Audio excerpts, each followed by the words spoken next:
Hello everyone, and welcome to tonight's program. Today we will be entertaining you with a review of From Page to Stage productions and some of their original shows. Our lineup is snippets from some of our favorite productions. Our first snippet is from our show An Evening with O. Henry. We begin at the turn of the century with the lovable homeless man Soapy and his efforts to find a place to lay his head for the winter. The famous short story author, O. Henry, will introduce to us his story, The Cock and the Anthem.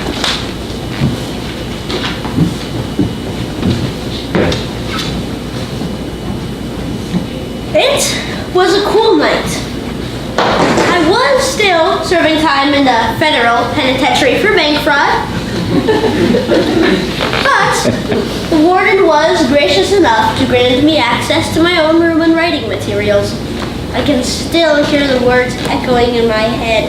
I wrote of a man, homeless, yes, but still sophisticated. He had lain down on a park bench for the night. It was on the morning that followed when he was abruptly aroused from his intellectual sleep.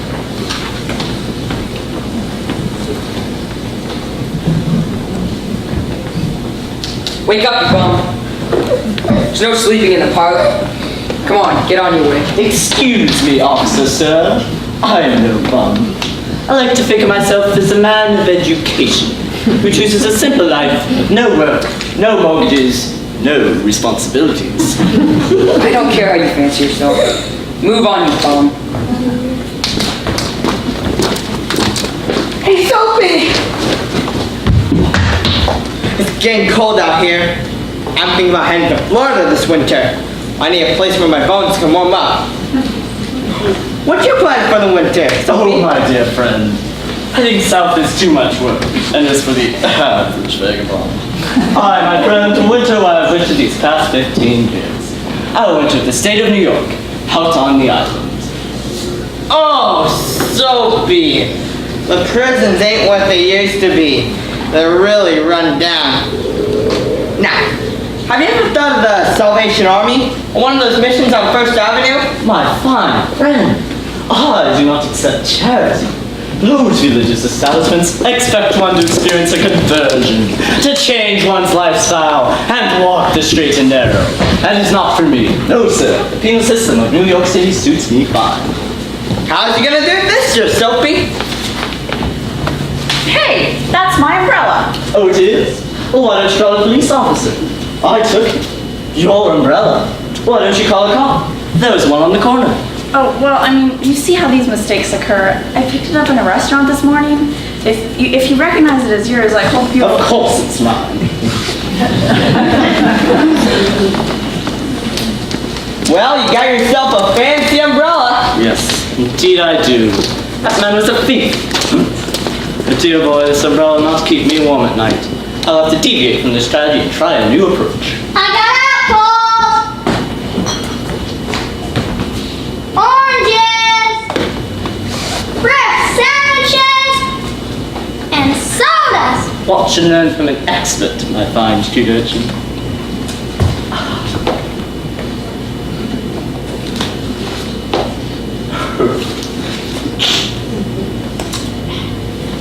That'll be a sack for your purchase, sir. Oh, my fine grocer, I am not purchasing this food.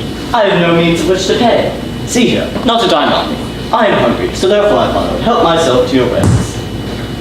Ah, fella, why didn't you say so? It wasn't so long ago I was out on the street, begging for a bite to eat. I assure you, sir, I am not begging.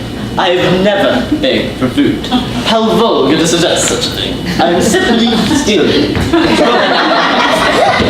Can't call the cops, I'm giving you the food. Go ahead and enjoy.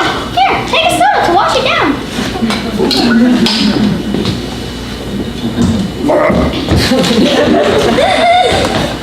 I got apples, oranges, fresh sandwiches, and sodas. Soapy, you're the luckiest bum I know. You got yourself a fancy umbrella and a pocket full of food practically handed to you. I've never seen such luck. What is happening to this fine town? A man such as myself should be arrested, incarcerated, locked up. Our street should be rid of the likes of me. True. Crash! Citizens, did you see that act of destruction? Did you hear the shattering of glass? There he goes, officer, there he goes. It is I. I am the one who broke the window. I must be arrested. Here you are, sir. Which way did he run? There must be some way an honest vagabond can receive a swift judgment and spend the 3 winter months on the city of New York's tab.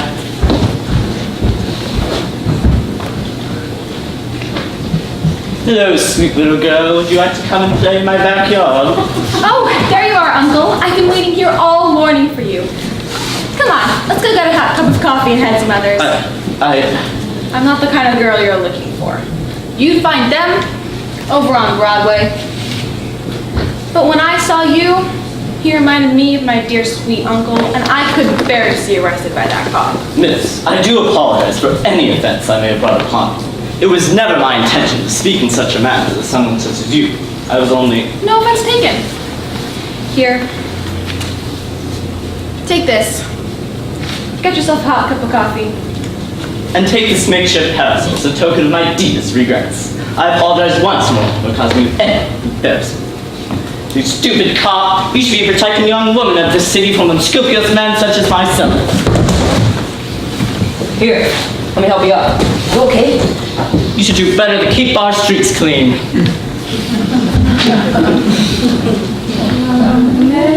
Amazing grace, how sweet the sound that saved a wretch like me. I once was lost, but now I am found. Was blind, but now I see. Oh, what a wretch I have become. My parents taught me to love the ways of the word. I have tumbled into a pit of degraded days, unworthy desires, dead hopes, and wrecked faculties. My motivation for living has been to waste away in self-pleasure and self-pity.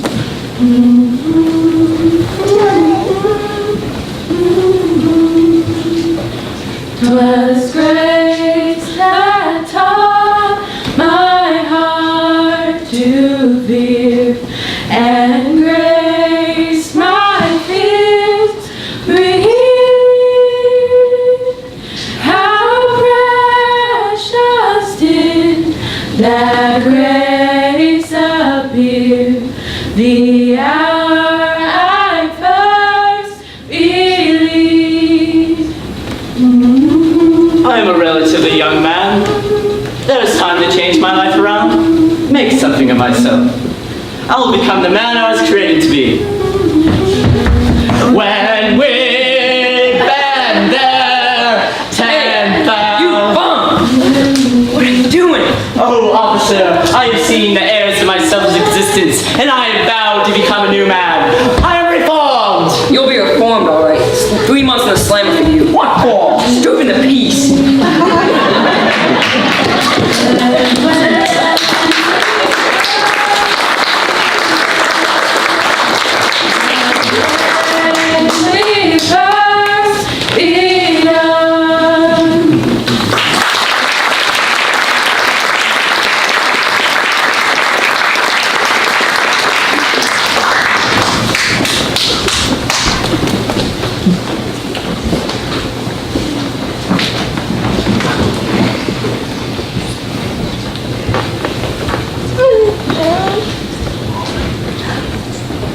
Our next story is a classic film noir set in the Big Apple.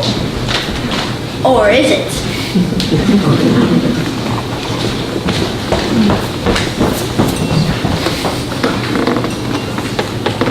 Drew Knight, Private Eye. I know what you're thinking. You're thinking what everybody thinks.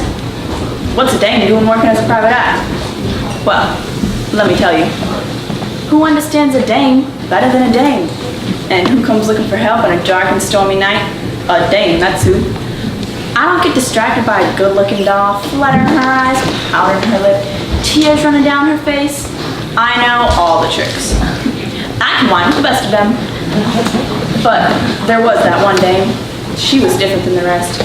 She'd bat her eyes and her lip didn't tremble. She was all confidence and a bit pushy. It was a dark and stormy night. I just sent my trusty Guy Friday home for the evening when I saw her silhouette through the window. And then I heard her voice. I'm here to see Drew Knight, Private Eye. Yeah, and who are you? How impertinent! How impertinent! I'm the Queen of Hearts. Oh, the Queen of Hearts, eh? Well, I just thought it would be Drew Knight, the Private Eye. A woman PI. I like it. Like it, do ya? After she stopped beating all around the mulberry bush, the Queen told me she had come about some stolen goods. Baked goods, that is. My tarts. Your tarts? My tarts have been stolen. I just can't understand why anyone would steal my tarts. Really, all they'd have to do is ask and I would graciously share them. Your tarts have been stolen, eh? Could you describe these tarts? Why, of course I can describe these tarts. They're as light as air, as sweet as honey, as flaky as my nose. It was then that I noticed the Queen's valet. He was standing in the corner, twitching like a cat about to get back. He was a very odd kid. Hey, you. You've been awfully quiet. What do you know about the Queen's tarts? Nothing. I don't know nothing about her tarts. I've smelled her tarts when they were cooking, but that's all I know. Really, that's all. Those two were an odd couple. She was as riled as a bull in a china shop, and he was as nervous as a kid with his hand caught in the cookie jar. Maybe. Nah, it couldn't be. I could tell this was going to be a tough case to crack. But as I say, those are the only cases worth cracking. I laid out the terms, and she counteroffered. And if you don't find my tarts, off with your head. I had my assignment, find the missing tarts. Now that night working with me was Guy Friday. You could say he's my trusty Cow Friday, but he's a guy. Friday, that's his name, Guy Friday. Hey, Guy. Hey Drew, listen to this. The Queen was quoted, "If my tartar town heads will roll." She sounds like one tough broad. Got any leads? That's where you come in, Guy. I'm looking for someone who might be hungry and foolish enough to steal the Queen's tarts. I heard of an old lady over on Pennyloafer Lane. They say she lives in an old shoe. An old shoe, eh? And she's hungry? The rumor is she has so many children, she doesn't know what to do. If I were her, I'd give those kids some broth without any bread, bake them all soundly, and send them to bed. But that's just me. Guy likes sounding tough. Although, I thought he was onto something. An old lady with too many hungry children. I made a trip to Pennyloafer Lane to visit Old Lady Cobbler. You two better get back to bed! Jack, where did you find these tarts? I found them. That's it. When me to fetch a pail of water. There they were. Figured it was meant to be with the children hungry and all. So, Hey, is this the shoe? Home of Old Lady Cobbler? Maybe. Who's asking? Drew Knight. Private Eye. I just have a couple of questions. I was wondering, how do you feed so many hungry children? It must be difficult. I get by with a little help, my friends. Now you leave good people alone. Go over to Rub-a-Dub-Dub Drive.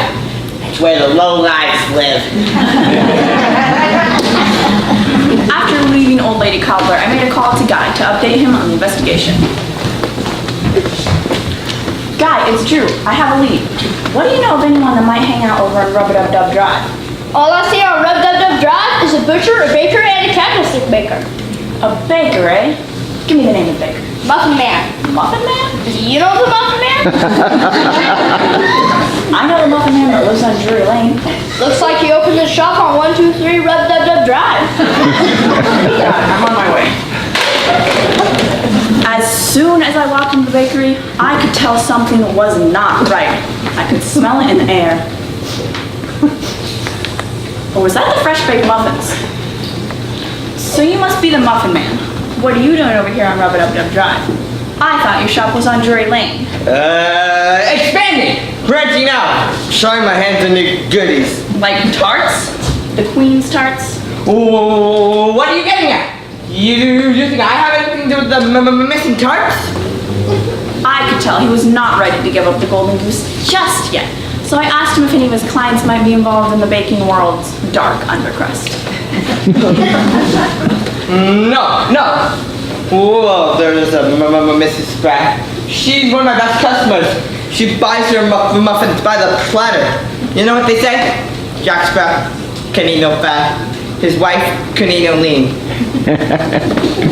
So if someone's desperate for goodies, it's her. It's her. Where can I find Miss Jack Spratt and his wife? I saw Jack at the butcher's place this morning picking out some meat. I think he said he was going to Peter property on Pumpkin Shell Place. Peter Peters at Pumpkin Shell Place. Got it. Oh, and Muffin Man, better not be expanding, if you get my meaning. Another lead, another name. Before reaching Pumpkin Shell Place, I made another call to Guy. Got here. Guy, it's true. I'm headed over to a Peter Peters property on Pumpkin Shell Place. What do you make of a guy with a double first name? You know what they say, double name, double trouble. That's what I thought. See what you can find on this guy. Guy? I'm on it, boss. Peter, let me out of this shell. In a minute, Petra. This darn shell, every time I go in there, the door shuts behind me and locks me in. I'm beginning to wonder if someone is to blame. I would never do a thing like that, Petra. And, what do we have here? A dinner party, complete with desserts, I presume? Pumpkin spice is my favorite. I am with you, girl. Have you tried it in your coffee? Excuse me.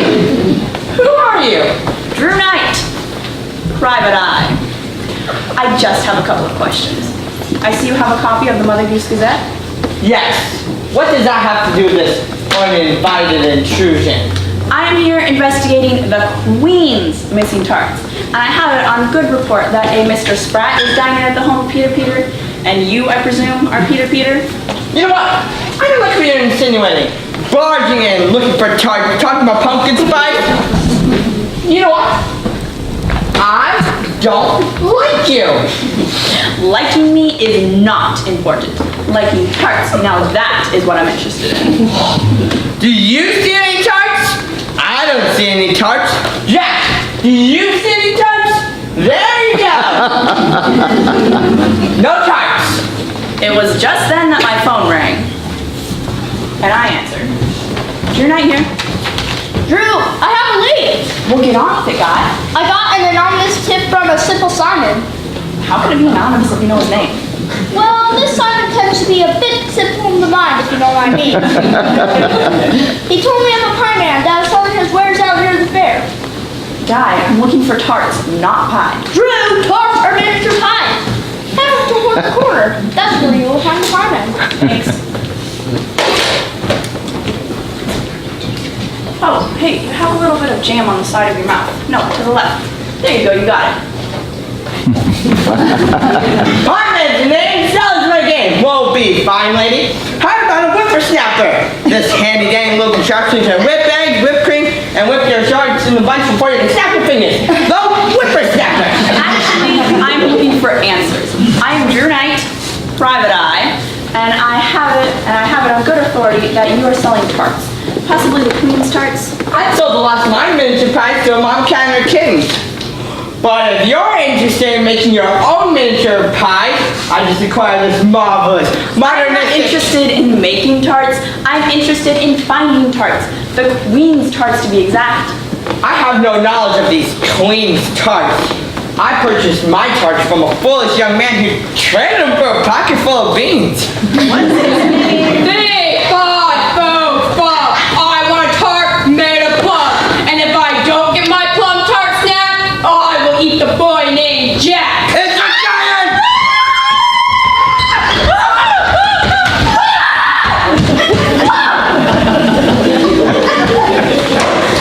At this point, the case took an interesting turn. A hungry giant entered the scene, wanting nothing more than a plum tart. Oh, and maybe a bite out of a boy named Jack. A boy named Jack? That's it! Jack Spratt, Jack the Giant Killer, the Jack of Hearts. As I pondered the connections of Jack, I headed over to the office. Yes, I believe I have solved the case of the missing tarts. Guy, bring in the culprit. It's time we point the finger. I believe you know why you're called here tonight. You are here because you are a thief. You took tarts to Old Lady Cobbler for her children. You snuck a tart to the Muffin Man so that he could learn the secret recipe. You pilfered tarts for your lunch with Peter and Petra Peter. And finally, you sold your ill-gotten gains to the Pie Man, who in turn sold them to an unsuspecting Mama Cat and her kittens. Isn't that right, Jack? I bet you thought you could get away with it. You thought you could eat the evidence and no one would find out. Well, you would have if it hadn't been for me, Drew Knight, Private Eye. All right, I took those tarts, but I am no thief. I make those tarts. Aha! I knew it. Wait, what? The Queen of Hearts hired me to make her tarts. Aha! I knew she had a ghost baker. It's true, Drew. While you were out following the trail of missing tarts, I was doing some investigating of my own. I talked to a certain maid with no nose. She told me that Jack had been making tarts and taking them home with him for years. Old Lady Cobbler is my neighbor. It just didn't seem fair that her children were starving while the Queen's kitchen was full of tarts. And Pie Man's an old friend. Knew he could help me spice up my recipe. And Jill's goodies spree left me short on cash, so I had to sell some to the Pie Man. And before I knew it, I was at the mercy of a plum tart loving giant. What about Peter? Why'd you take tarts to him? You met my wife. Oh, yeah. That is Drew. Just got a call from the Queen. She's dropping all charges. She's adopted 3 little kittens and mittens and has decided to devote all her time to them. So, the case of the missing tarts came to an end. The tarts were not stolen, merely reallocated. And the Queen, well, her interest shifted from tarts to cat videos. You can watch the 3 little kittens on the Queen's YouTube channel, Kittens in Mittens. And Jack, well, he left the Queen's service and went into business with Peter and the Pie Man, making giant-sized pumpkin spice tarts, which surprisingly look and taste just like pumpkin pie. We got a case? No, the new YouTube video of Kittens and Mittens is out. So, if it's a dark and stormy night and you find a dame in distress knocking on your door, send her over to Drew Knight, Private Eye, because who understands a dame better than a dame? Coming, Guy.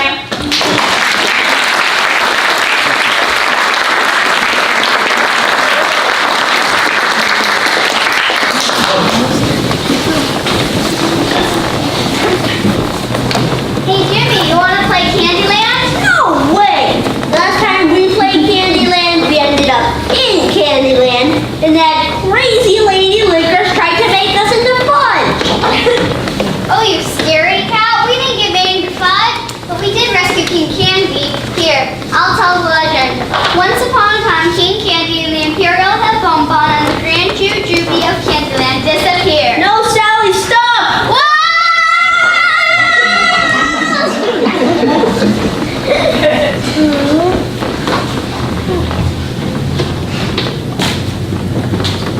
Fresh little children have entered into the sweetness of Candyland. Too bad. It'll soon become bitter. Why are you two still standing there? Go! Follow those 2 brats. Bring them back to me. They must not find King Candy. We will make red vials out of those 2.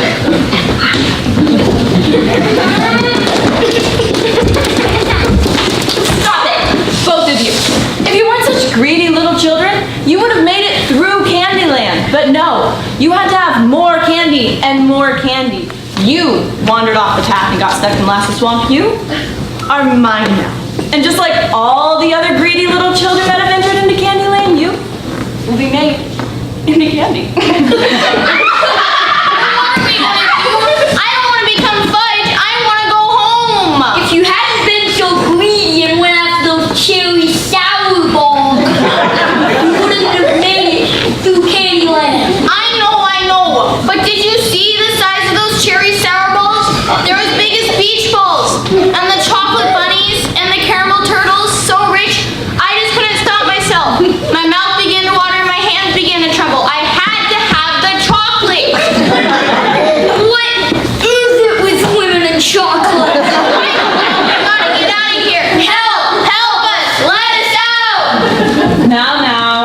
What is all the noise about? Are my little guests hungry? I brought some rich dark chocolate. Oh, chocolate! Don't eat it, Alex! That's awful! What did I tell ya? Bitter chocolate, my favorite. And that's just what your greedy little lives will be. But alas, there are more children I'll have to see to in Candyland your lollipop would. Just think, I'll be able to make a double batch of fudge.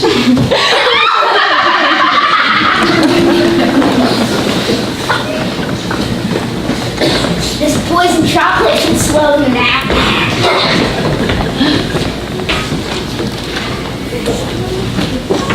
Oh, what's this? Chocolate? Stop! You sure it's chocolate? Well, it's brown, and we're in Candyland. What else could it be? It could be droppings. From the trees. From the birds that sit in the tree. Oh! Be careful and don't step in it.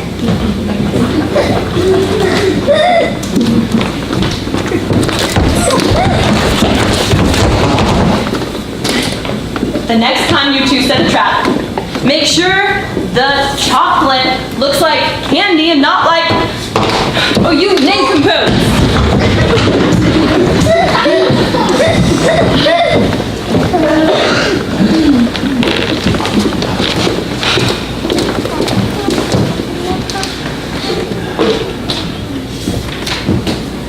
Lady Licorice, what are you doing in my swamp? There are no more children here. Hush, you sticky mess. This is my swamp, and I've come for a bucket of molasses. Why do you call this your swamp?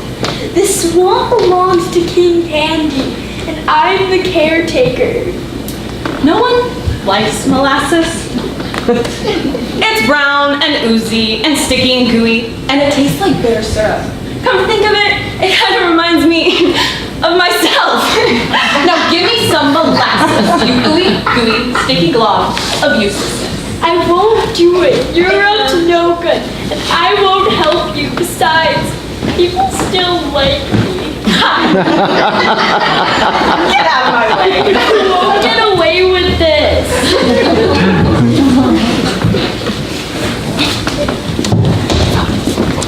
Come on, you two. I don't want to miss this. Lady Licorice is going to have to do our poacher. There's going to be one Norse batch of fudge.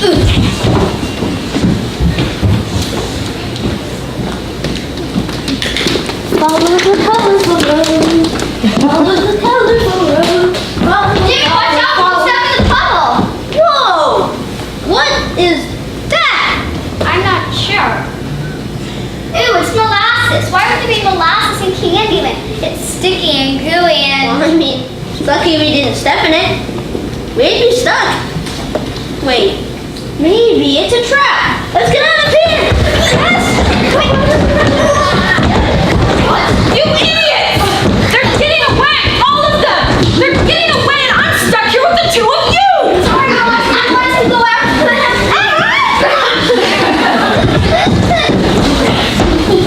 Curses! Curses! Will Candyland ever be mine?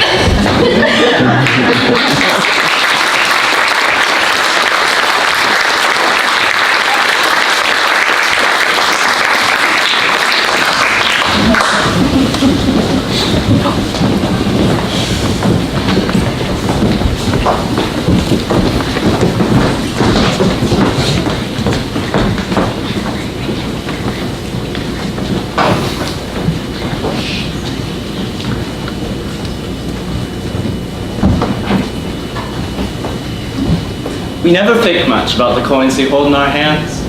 Who was the last person to hold this coin? What did they use it to purchase? Did they use it for good or for evil? Has this same coin ever passed through my hands before? A quarter past a century follows a quarter for a century. The hands it touched, the places it traveled, and the Pankhurst family whose lives this quarter was an integral part of.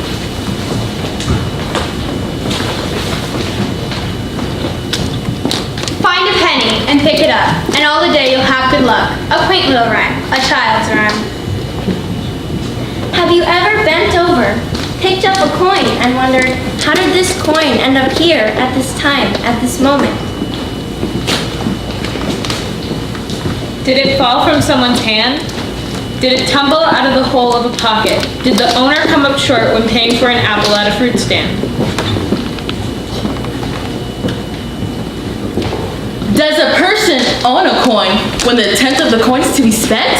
How many owners, or should I say, hands have this quarter passed through? Let us consider a quarter. This quarter in particular. It was minted in the year 1900 in Philadelphia, Pennsylvania. It has traveled through time, space, and many hands. It has been on a journey. It has been given. Taken. Lost. Found! Spent! Saved. Forgotten. Cherished. It has been on a journey. It has passed through many hands.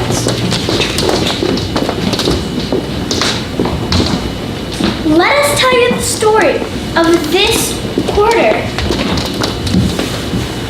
Let us tell you the story of the people who the quarter passed hands.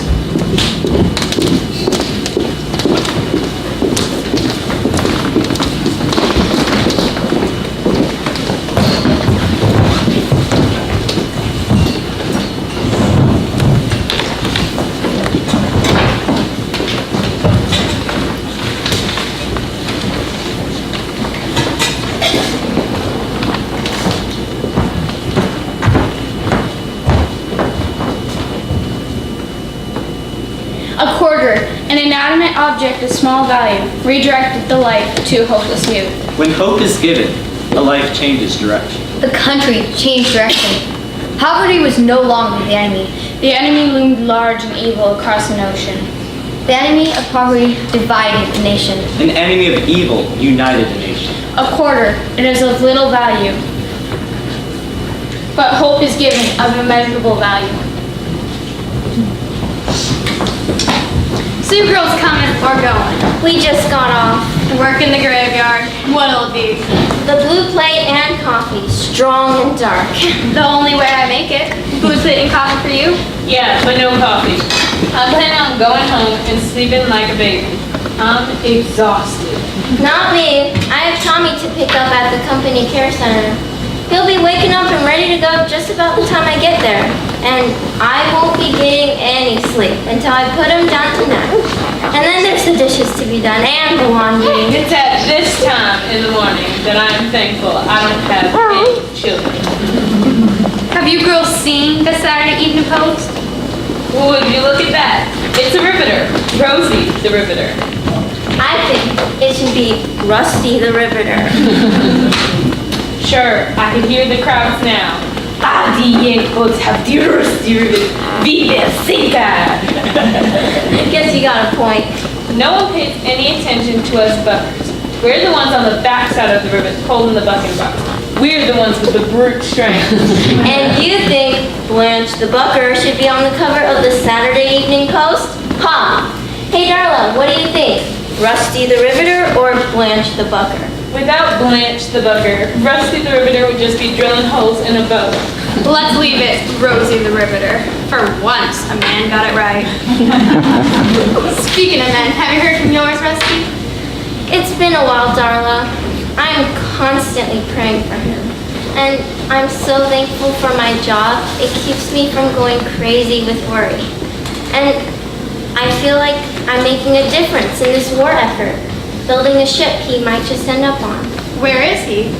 He's on the USS Palmer in the Pacific somewhere. At least, that's where I hope he is. Honey, I'll be praying for him too. Thank you, Darla.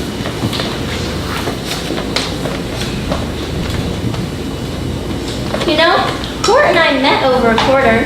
Is that why you call him Court? I always thought it was a funny name. Like he's just bigger than a pint. Or he has a quart of feathers for brains. You better watch it, Blanche. That's my Court of the love you're talking about. Court was his gift given. He was named Court because his father gave his mother a quarter as a gift when she was born. They confessed their love just as he was leaving for the war, and his father brought that same quarter to France, and they believe it saved his life. Did you send a quarter with Court when he was drafted? There's the rub. I didn't. The quarter that saved his father never made it home from the war, and the quarter we met over, well, we were hungry. We shared a blue plate special. That old quarter looks like it made it to the war and back. It's in 1900. That's the year Court's mother was born. I think this is a sign, Blanche. Court's gonna be okay. I'm sending this to him. It'll be like his own lucky quarter. Well, that's just fine, but who's gonna pay for my breakfast?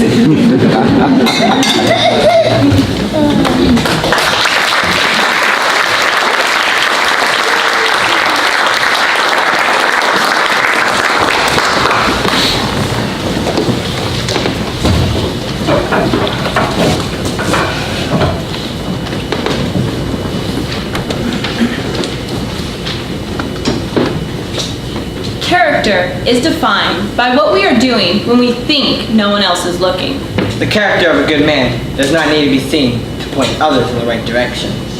Court was a good man, of good character. And just as his father, Thomas was a good man, of good character. Character is a diamond that scratches every other stone. Those of good character act on their convictions. Even the disapproval of another cannot dissuade them.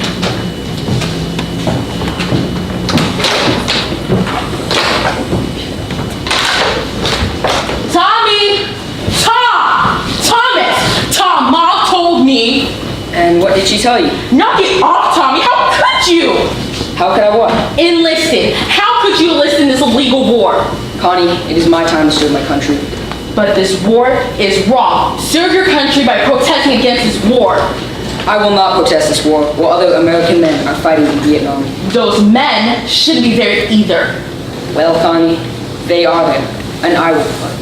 But you don't have to go. You're too old for the draft. Why would you volunteer? I believe in the United States. I believe in fighting against communism, and I would not ask any man to do what I'm not willing to do. Oh, I see. Everything you do goes back to who your father was and the legend of that quarter. You hang on to a man that you never even met. A quarter, that means nothing. What about my dad? Does it mean anything to you? No, I care about our dad. But this isn't about dad, or you, or me. This is about what is right, and the values handed down to me through my father. He fought and died for what he believed, and for that reason, I will fight for what I believe. And I will fight for what I believe in. And what is it you believe in? Love, not war. Love, not killing. And love, not making others suffer. So I cannot love and become a soldier in this war. Is that what you're saying? Yes. How can you love and go do what a soldier is to do? I love this country. I love freedom, and I desire for others to experience the freedom we have in America. So I will fight against communism. Maybe communism isn't the problem. Maybe it's America. Maybe it's religion. Or maybe it's you. Do you believe that, Connie? Do you believe that I am the problem? I believe people who support this war are haters. I believe that love is to show sacrifice. I love you, and I will fight for your freedom as well as the freedom of others. There are better ways to fight. Protest with me, my friends. Come to our love-ins. Come to San Francisco where the love is. You don't have to go to Vietnam. Desert the army and protest for peace. That's not gonna happen, my sister. I'm leaving in a few hours. Do you want to keep up this fighting, or show me some of this love you keep talking about? You make me crazy, Tommy. You and your ideals. Suppose you're taking that quarter with you. Of course. This quarter has seen a lot of action and survived. It's the most valuable thing I own, and I want it with me. Seems like that quarter did better in a Coke machine to go to another war. Little Connie believes buying a Coca-Cola will bring world peace. You've been watching too many commercials. Connie, come quick!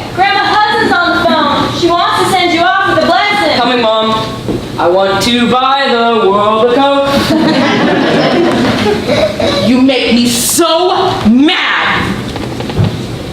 Maybe I will just go buy a Coke.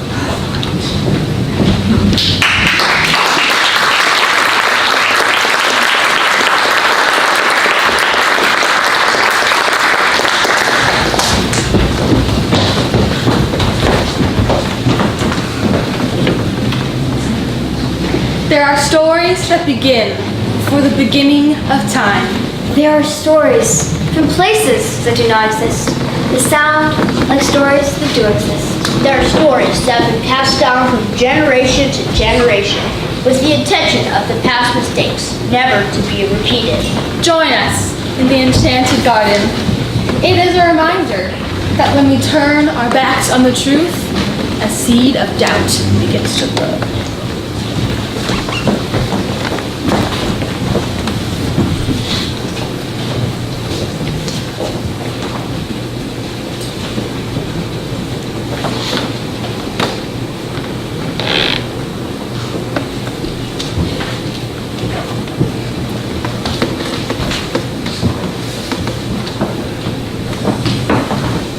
In the land before the beginning of time, where all beginnings began, there was a beautiful place in the center of a barren, desolate, unhappy world.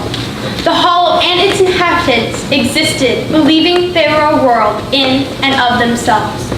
They had no knowledge or memory of the lands that lay outside their garden, because they had forgotten their task. Take the seeds from the La Vida, the life-giving tree, out into all the world, so all would know of the beautiful, peaceful life that was available to them. And so the ignorant dwellers of Hollowburn lived in their quiet, peaceful utopia, until the fateful day Zura, the outsider, entered the garden, and a dark haze slowly covered the land. It began with one thought: it's not fair. Soon the peace and beauty of the garden began to fade, and the desolation of the outside world slowly infiltrated. So slowly that the Hollowburners did not even notice the emptiness that had crept into their hearts and across their land. Anciana, why don't I have a job like the others? Oh my dear, but you do have a job. You're to sit with me and listen to my stories. That's not a job. Not a real job. Look at Azul. She keeps the river flowing, burning all the flowers and trees in the garden. And Z, she flies high over the hills. She keeps the lights of the morning bright. And Bala spreads a glow of the evening sky. And don't get me started on Yuri. So beautiful. Ruby, I know their jobs look very important and easy for them, but they were created to take care of the elements and the land. That is their purpose in Hallbridge. Your purpose is to listen and learn the stories of Hallbridge in order to pass them on. I know. But no one ever wants to hear my stories. They tell me that they are out of date. Not true. Oh, bother. Irrelevant. I don't even know what that word means. But I know that I do not like it. Ruby, you worry yourself too much. Just lie back against Levita and listen to the brook babbling by. Smell the scent of the flowers in the air. See the twinkling of twilight on the horizon. They'll listen another day. They will listen another day. That's what Anciano always says. Then he falls asleep. Why would they want to listen to my stories? Nothing here ever changes anyway.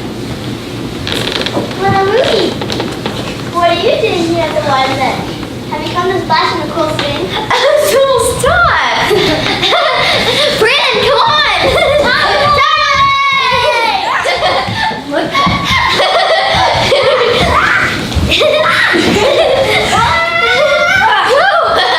He's there!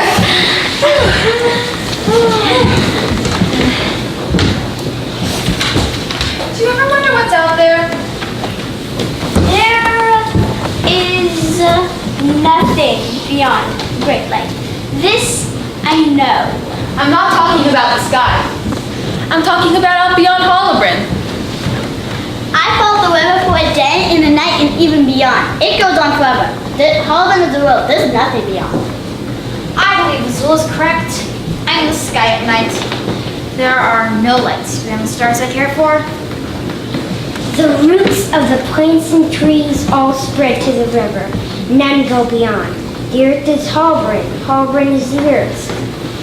But if this is all true, why must I tell the stories of the elders? The legend of Levita, the life-giving tree.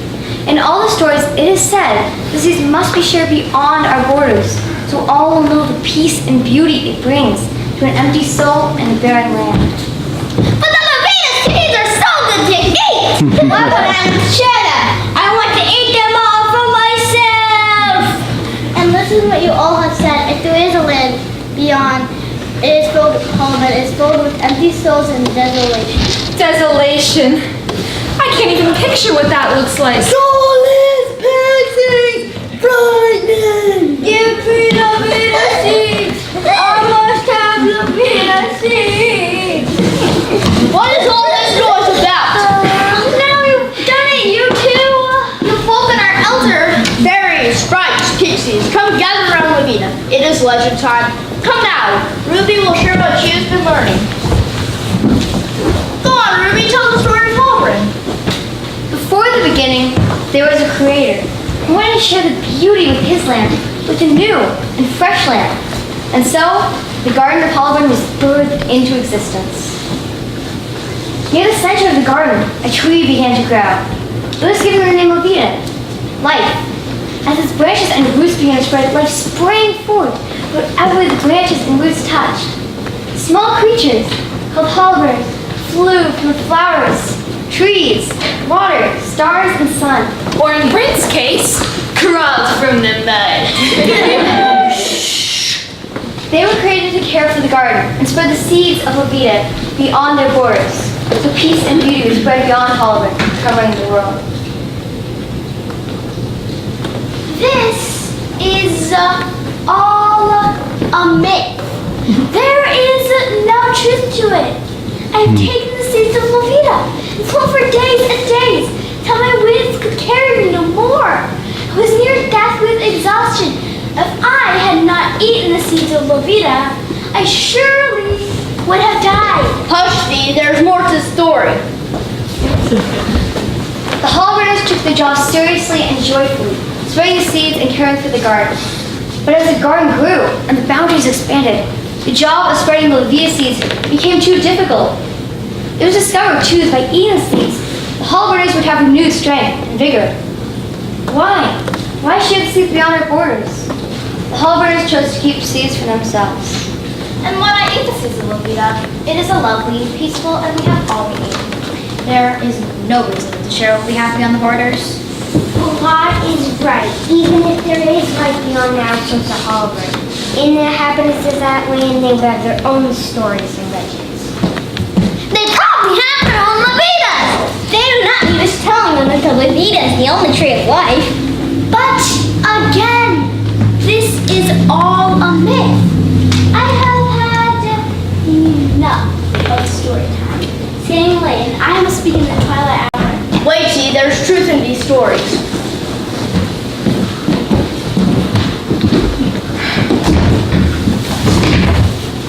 Anciano, I want to believe there's truth to these stories.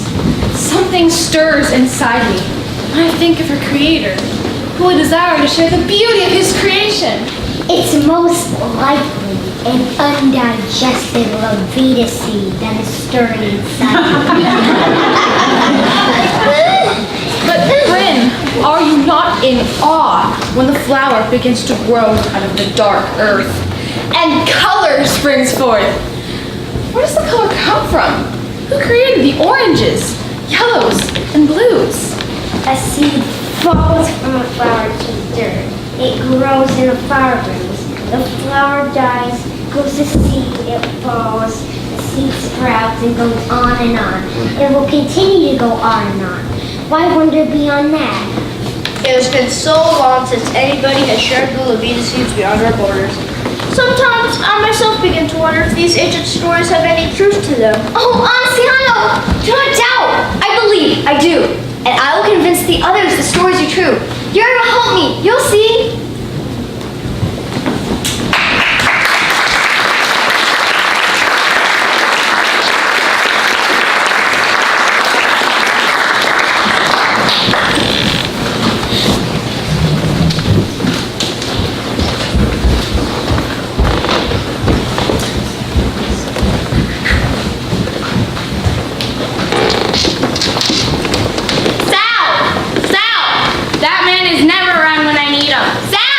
What you hollering for, Sally? It's time to tell the story of the Johnsville and Smithtown and those good-for-nothing brothers and splitter towns. Aunt Sally, you're a good woman. Let's leave the John Smith brothers in the past and tell the story of our Good Samaritan who brought us back together. Or in our case, Good Samantha Smitty. She is quite a gal. We'll begin our story at the end. And Samantha ended the feud between Johnsville and Smithtown by showing kindness where kindness was not deserved.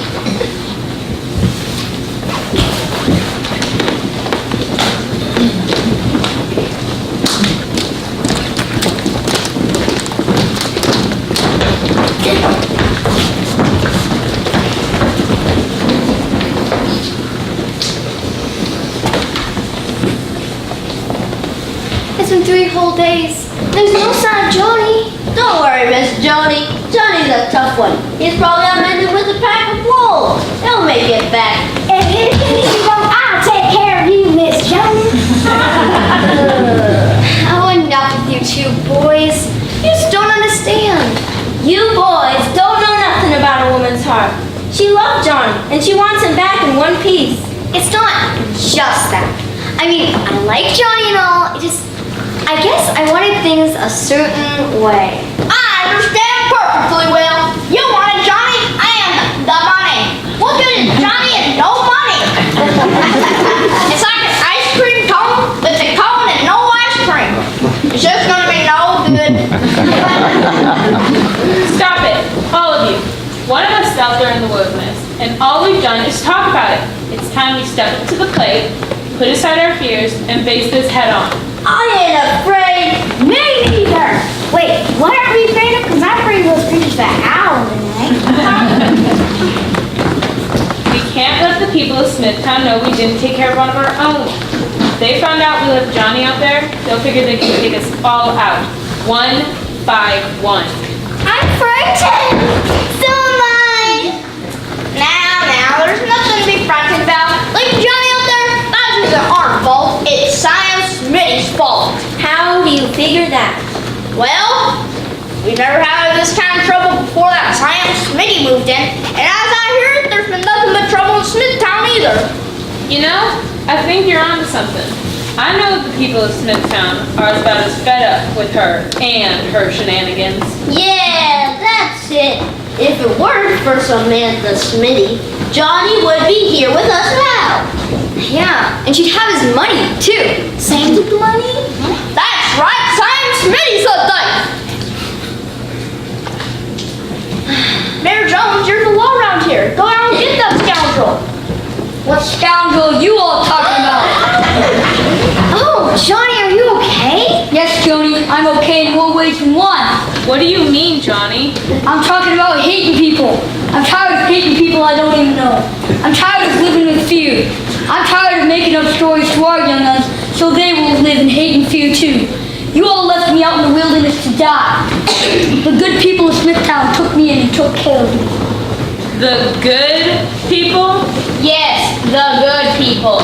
You deserted one of your own. But Sam here, she looked past the fact that Johnny was a John and took him in.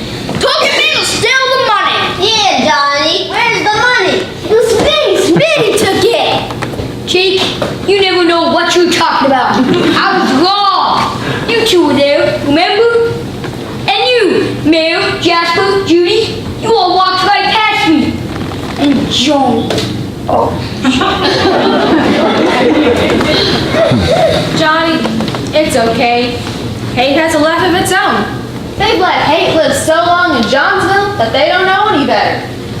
Come to think of it, it's the exact same way in Smithtown. But we can end hate. We can show kindness to each other. Help each other. Pretty soon, hate will die, kindness will live. And I'm gonna start killing hate in my life today. I forgive you all for leaving me out there to die. Wow, that's mighty big of you, Johnny. We could learn from you, Johnny. Woo! I thought there would be a lawsuit for sure. Oh, Johnny, I'm so sorry. Yeah, Johnny, me and Jill sorry too. Yep, I am. You are? I am.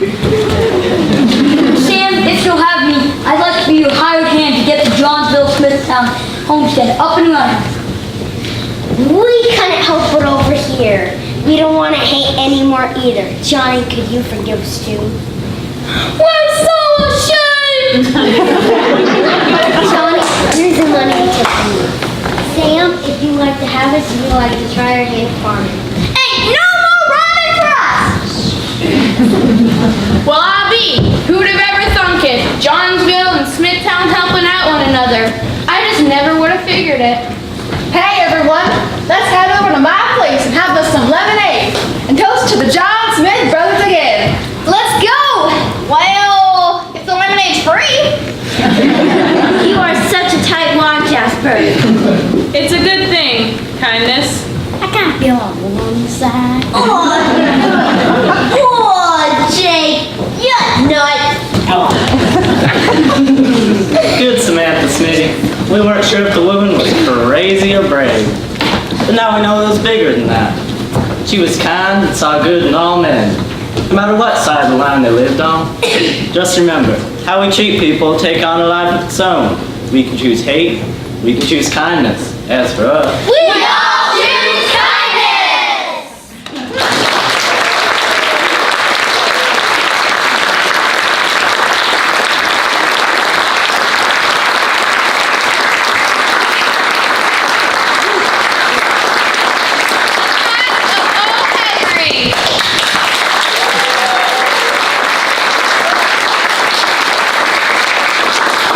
The cast of Drew Knight.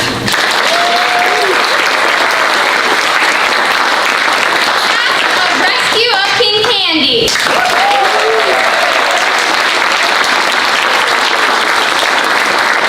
Cast of Quarter Past Century 1945.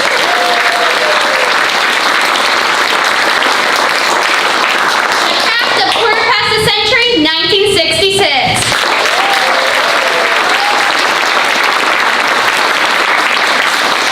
Cast of Enchanted Garden.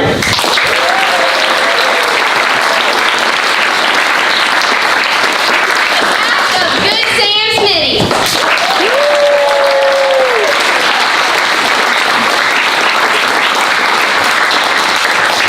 Cast of Flipping Through the Pages.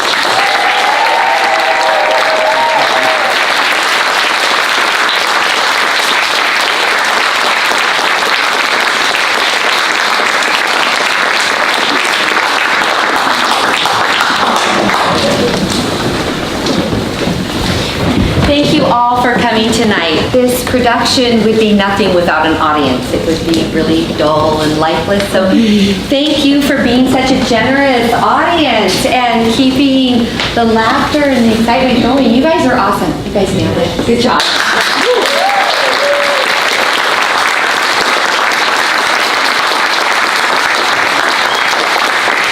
So I have a little bit of information in the back if you're interested in this program. And we're hoping to have a play this spring beginning, rehearsals beginning in the end of March, 1st of April. So there's information back there. And now I'm gonna let these kids all munch up so you can get a group photo if you'd like. And then you can